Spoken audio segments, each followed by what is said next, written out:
You ask Tiger to solve. This deals with linear equations with one unknown. The final result is x equals -3. Let's solve it step by step. Simplify the expression. Expand the parentheses.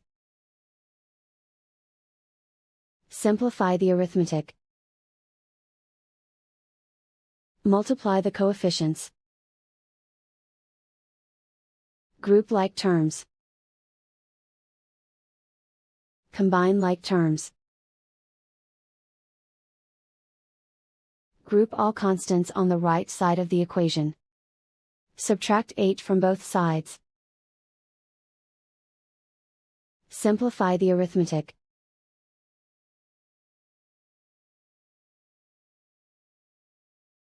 Isolate the y. Divide both sides by -19. Cancel out the negatives. Simplify the fraction.